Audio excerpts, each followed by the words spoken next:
Okay, so Ron, we've talked to each other about how much you wanted to be a general manager in the National Hockey League, more so how much you wanted to be the GM of the Philadelphia Flyers.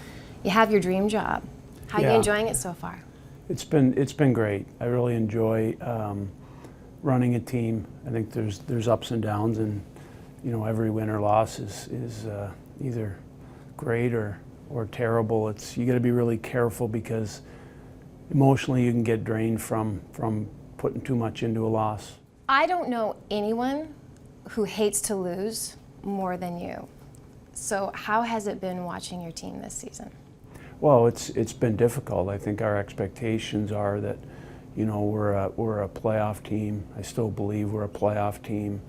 We've had some individuals not play up to the level that they're capable of, and collectively as a team, there's nights where we haven't played great either. When you went into the Flyers Hall of Fame as a player, you said, once a Flyer, always a Flyer. Who taught you to be a Flyer? I don't know if you really had to be taught. I mean, I remember the day I was drafted when I despised the Flyers, and it was kind of like right at that moment I knew. So once I got over the initial shock, I was like, wow, this is actually pretty cool. What do you mean you despise the Flyers?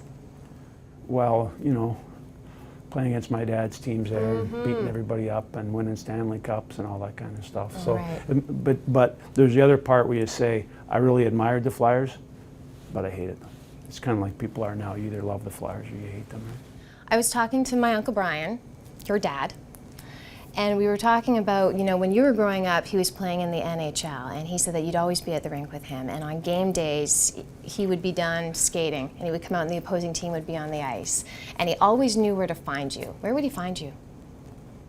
He always says behind the net.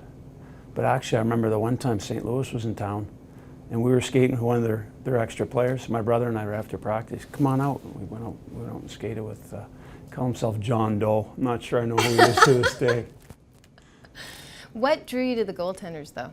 I'm really not sure. Like I was real young. My mom says I used to throw a sock up the stairs, which I remember, but not maybe at 2 or 3. I was throwing a sock up the stairs and stopping it when it came down. So there was something wired in there at a really young age. You're a GM, you got a lot of tough decisions to make. That's part of your job. Contracts, salary cap. My question to you, sir, is what went into the decision process of this on your wedding day many years ago in wearing that outfit? That's great. I can't believe you have that. Wow. What is with the all-white tux? I like to say I lost a bet. I'll tell you exactly what that was. That was my first year pro, and Diane was my wife, or my future wife at the time, was back home planning our wedding. And I had no say on anything, which was good. I didn't want any say. I guess the one thing in hindsight I would have liked to have a little bit of say on it was the tux. I remember when I first saw it, I think it was the day before our wedding, I said, there is no chance, no chance I'm wearing that tux. Well, there I was the next day. But really, how cute is that little girl beside you? Yeah, he's okay. He's okay. You were cute. Yeah, I was cute, Still wasn't are. I? Yeah, thanks.